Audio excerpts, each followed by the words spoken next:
Eu gostaria muitíssimo de agradecer mais uma vez, é a segunda vez que nós participamos aqui deste grandioso evento. Eu diria, ontem ainda eu falei, acharam que era exagero da minha parte, mas não é. Com toda certeza, a gente tem um certo know-how aí de acompanhamento, né?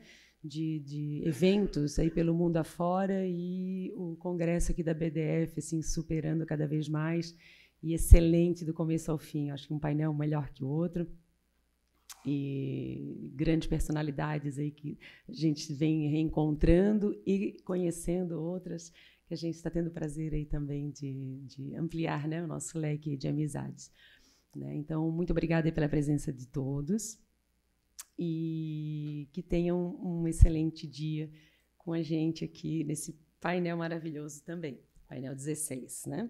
Bom, eu vou fazer o convite, então, para as autoridades aqui, para virem à mesa, por gentileza. Dr. Fernando Rezende, economista, professor na Escola Brasileira de Administração Pública e de Empresas, EBAP, Fundação Getúlio Vargas e consultor, ex-presidente do Instituto de Pesquisa Econômica Aplicada, IPEA, autor de vários livros e artigos, destacando-se entre os mais recentes Em Busca do Tempo Perdido. É preciso buscar o fio da meada para desembaraçar o novelo fiscal, da FGV, 2016. Outro livro, A Política e Economia de Despesa Pública, da FGV, 2015. A Reforma Esquecida, segunda parte, eu acho que seria, né? Da FGV, 2014. E o Federalismo Brasileiro em seu Labirinto, FGV, 2013. O outro integrante da mesa que gostaria de convidar é o Dr. Luiz Roberto Peroba, sócio da área tributária do Escritório Pinheiro Neto, com especialização pela New York University, membro do IBDT, Instituto Brasileiro de Direito Tributário, e diretor da ABDTIC, Associação Brasileira de Direito Informática e Telecomunicações. Foi integrante da equipe da Reforma Tributária, responsável pela PEC 233 no Congresso Nacional. Gostaria também de convidar o Dr. Carlos Adolfo Teixeira, por gentileza. Advogou por 16 anos no grupo Royal Dutch Shell, onde atuou na Europa como consultor de tributação internacional para a Shell International Petroleum Company e liderou o departamento de tributos da Shell Brasil.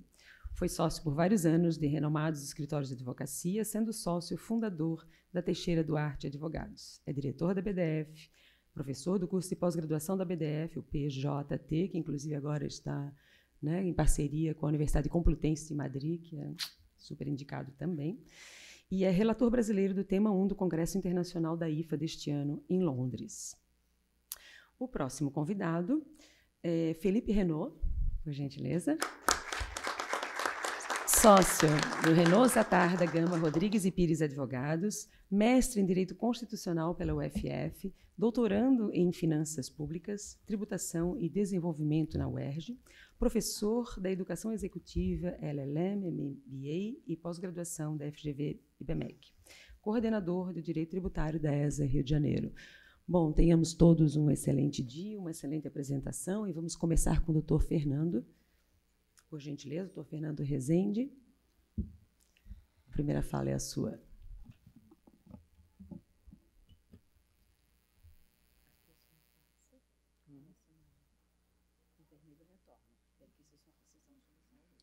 Okay. Muito bom dia a todos. E agradecer o convite que foi me enviado pela associação para participar desse importante debate, né, num tema que eu venho me preocupando há algum tempo e que os meus amigos aqui sempre lidaram com essa questão no Brasil, eu creio que ainda não se entusiasmaram, né, pelo menos na área da economia. Tenho conversado muito com o pessoal do direito, principalmente lá da Escola de Direito da FGV em São Paulo, né, e agora uma grande oportunidade de conversar com o grupo aqui presente. Eu sei que nós temos um tempo muito limitado, creio que são 15 minutos para falar sobre essa questão, então eu não vou me estender muito nos comentários iniciais. Há mais de um século, o mundo, a economia mundial passou por uma grande revolução, a Revolução Industrial, que transformou um mundo que era baseado na economia agrária, na indústria e no desenvolvimento das grandes corporações capitalistas e do surgimento das grandes empresas multinacionais. Agora, o mundo passa por uma nova e muito mais rápida revolução na economia, a revolução digital. E as implicações desse fenômeno para a área tributária, aqui no Brasil, eu acho que ainda estão sendo discutidas de forma um pouco precoce, eu diria, um pouco atrasada. O mundo está começando a debater esse assunto, mas persiste a velha tendência de querer remendar regras antigas que não vão, na minha visão, durar muito tempo. As 6 grandes mudanças que essa revolução está provocando na área econômica, eu resumi aí nesse breve slide. O que é isso? O que é desintermediação dos negócios? Todo aquele intermediários que facilitavam o acesso o trânsito das mercadorias, a chegada às mãos do consumidor, estão desaparecendo. As coisas agora acontecem quase que simultaneamente na nuvem. Você acessa uma plataforma lá fora, no mesmo momento, um pouco de seguinte, você recebe o seu produto na sua casa e já por meio de drones que estão circulando no espaço. E as transações que operam nesse circuito econômico são cada vez mais digitais. Mercadoria física representa uma parcela cada vez menor do valor agregado do produto. O valor agregado está no cérebro, está no desenvolvimento das tecnologias, está no software, no design e por aí fora. As espécies mudam. A tradicional classificação das atividades econômicas, indústria, comércio, serviços, já não serve nesse novo mundo. Você não dá mais para distinguir. Uma empresa como a Amazon se classificaria em quê? É uma vendedora de livros na internet? Não, assim começou. Mas hoje é a melhor provedora de serviços na nuvem. Não dá para dizer que empresa é essa. E como é que você vai dividir competências tributárias com base nessa velha classificação? O território deixa de ser uma referência também relevante para você atribuir qual é a jurisdição competente para tributar uma determinada operação. Não há mais cadeias produtivas. Algumas aqui no Brasil ainda tem, mas de outra natureza.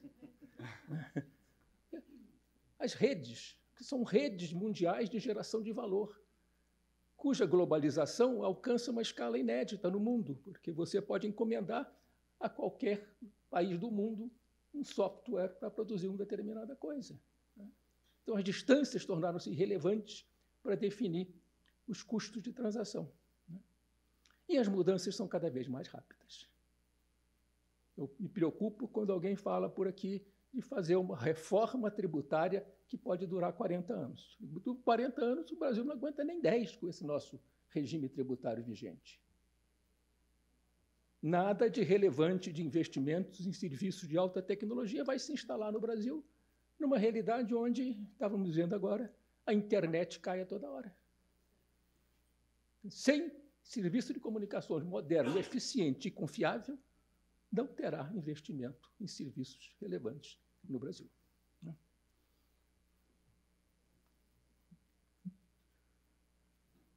Custos de transação.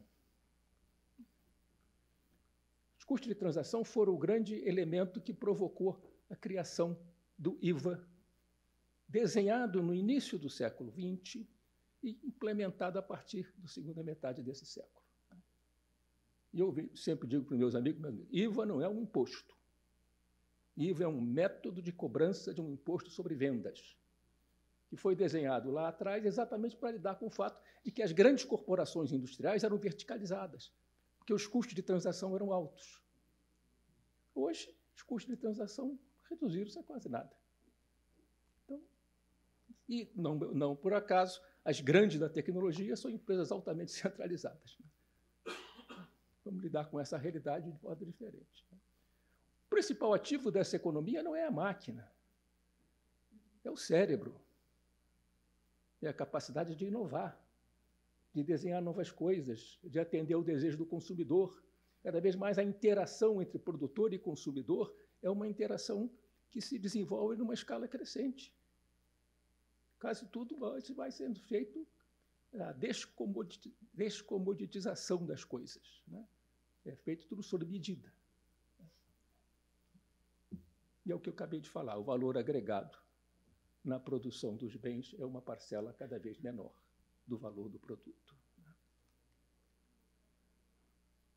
Essa expressão do Don Tapscott, a Internetwork Enterprise, é a natureza das firmas que se estabelecem nesse espaço sideral. Né? As firmas que existiram na época das grandes corporações industriais estão mudando de característica. Como é que você vai tributar? Eu vou chegar lá daqui a pouco. Né? O lucro das multinacionais nesse novo modelo. Cadeias que estão desaparecendo. As distâncias, né, também tornaram-se irrelevantes. Né? Tudo é circulado com rapidez na nuvem. E aí nós temos coisas no Brasil que não se explicam. Por exemplo, a legislação do ISS. O imposto incide no local em que o serviço é prestado. Como é que você vai localizar o local em que o serviço é prestado? Está aí a briga que vocês conhecem melhor do que eu. Né? Como isso irá repercutir no nosso universo tributário? Eu botei de novo aí meia dúzia de questões para a gente discutir. As bases. As bases tributárias. Como é que nós vamos identificá-las? E como é que nós vamos mensurá-las? Na economia industrial, onde os preços eram determinados por um mercado supostamente altamente competitivo, né, a mensuração do valor dessas transações era muito mais simples. Numa economia onde, primeiro, não há mercado competitivo, e onde o preço, ou o custo marginal de produção, não é aquilo que determina o preço final do produto, não há uma escala mundial aceitável, tanto quanto eu saiba, né, para dizer quanto é que vale um software que você encomendou no Vietnã ou em qualquer outro lugar para gerar um produto. Como é que você vai aplicar um método de tributação pelo crédito fiscal se não existir uma nova métrica para você aferir o valor dessas coisas? Vou chegar lá. Onde é que os fatos ocorrem? Aquilo que nós acabamos de falar. Onde se localiza a atividade que gerou uma determinada transação? Dificuldade de você definir as fronteiras. A briga entre os estados e municípios em torno do ICMS e do ISS está em cima disso. O que é uma mercadoria física e o que é uma mercadoria digital? É impossível, na maior parte dos casos hoje, você estabelecer essa diferença. Outro critério fundamental em qualquer reforma tributária, para mim, seria flexibilidade. Eu não falaria mais em cumulatividade, nem em progressividade. Esses princípios, para mim, estão sendo abalados. Eu falaria em flexibilidade, que, no nosso caso, é terrível, né? Por causa da extensão do capítulo tributário da Constituição. Mas, se a gente não conseguir capacidade para se adaptar às mudanças, a economia brasileira vai sofrer. Mudança de paradigmas. Acho que a maioria de nós tem dificuldade em abandonar velhos hábitos, né? Os americanos têm uma expressão conhecida, old habits die hard, né?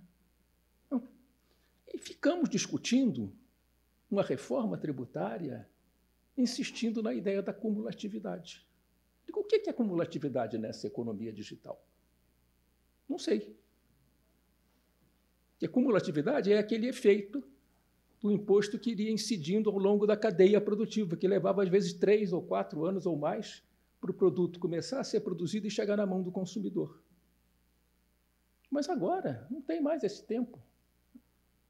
Progressividade do imposto de renda das pessoas físicas. Imposto sobre grandes fortunas. O Gerard Depardieu foi para a Rússia, quando o francês lá quis aplicar um imposto sobre grandes fortunas. Você vai exportar cérebro, minha gente. Tudo que o Brasil precisa no futuro. Qualquer jovem hoje que se dedicar a essa área de alta tecnologia, ou vai embora, Fica sentado aqui no Brasil mesmo, mas produzindo lá para fora. Não cabe mais essas coisas. Quer fazer progressividade? Faz de modo muito mais eficiente pelo gasto. Programas de distribuição e de serviços focados em famílias de baixa renda. Não é pela tributação que nós vamos resolver o problema da justiça fiscal daqui para frente, assim é pelo orçamento.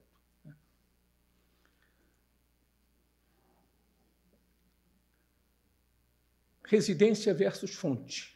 É a discussão que está no mundo na tributação do lucro das grandes corporações. De novo.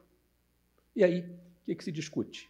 Vamos dar um jeitinho de ajustar a nossa regra para definir o que é um estabelecimento permanente. A localização do servidor em algum lugar vai ser um estabelecimento permanente. A União Europeia sai com a ideia de um estabelecimento permanente virtual, que para mim é uma expressão logicamente inconsistente. Porque se é permanente, dificilmente vai ser virtual. E se é virtual, dificilmente vai ser permanente. Mas o que é? Qual é a natureza do conflito? Não é econômico, não é jurídico. O conflito é político. Porque se recusam a reconhecer o valor gerado pelo mercado consumidor. Afinal de contas, se não tem mercado, não tem lucro. Mas essa discussão está na pauta e os países desenvolvidos não aceitam a ideia de reconhecer o mercado como a fonte de geradora de lucro. O que é que gera valor? Está na literatura a criação do valor, value creation. Esse, então, o valor é criado, onde o lucro é gerado. E aí está o problema, posto. O caso do IVA. Reforça-se o debate do princípio do destino. Ok, nada contra. O problema é como aplicá-lo. Como é que você vai operar esse método do crédito fiscal ao longo de uma rede de geração de valor que é global e onde as transações são diretamente digitais? Não vejo como você fazer isso. Tem outro modo. Porque um imposto sobre valor agregado pode ser cobrado pelo método da subtração, que aqui no Brasil chamamos de base contra base, que é outra forma de você cobrar um imposto sobre valor agregado. Essa discussão devia estar posta aqui, mas também não está. O que nós ouvimos quarta-feira nas propostas de reforma tributária é, essencialmente, o velho regime do crédito fiscal. E temos o problema, caso particular de uma federação como a nossa. Como é que nós vamos evoluir na repartição de competências tributárias entre entes federados nessa nova realidade? Não tem tempo para eu estender com isso por aqui, mas vou terminar. A conclusão minha é a seguinte: as bases tributárias tradicionais estão sofrendo uma forte erosão, exatamente pelas enormes possibilidades que os senhores aqui presentes entendem muito mais do que eu, no planejamento tributário. Nisso, a OECD, desde 2014, ou um pouco por aí, vem tentando lidar com esse problema, dos BEPS. Mas fica naquela atitude que eu acabei de mencionar, ajustes pontuais nas regras vigentes, para evitar o problema que eu acabei de mencionar. E insiste na velha ideia de fazer um IVA supostamente moderno, juntando todos os impostos, eliminando a multiplicidade de incidências sobre as bases conhecidas, mas cuja operacionalidade eu vejo muito limitada daqui para frente. E termino com essa pergunta. Qual será o modelo de tributação das vendas do século XXI? Levando em conta outra coisa muito importante, é a questão do mercado de trabalho, porque, ao mesmo tempo em que a revolução digital afeta o nosso regime tributário, ela muda radicalmente o mercado de trabalho. A natureza dos empregos vão ser gerados no futuro. Então, no trabalho que eu estou desenvolvendo, eu fiz uma proposta de fazer um novo modelo de financiamento da Previdência Social, que a base de salários não vai sustentar o pagamento da despesa. E qual é o modelo? A tributação das transações financeiras.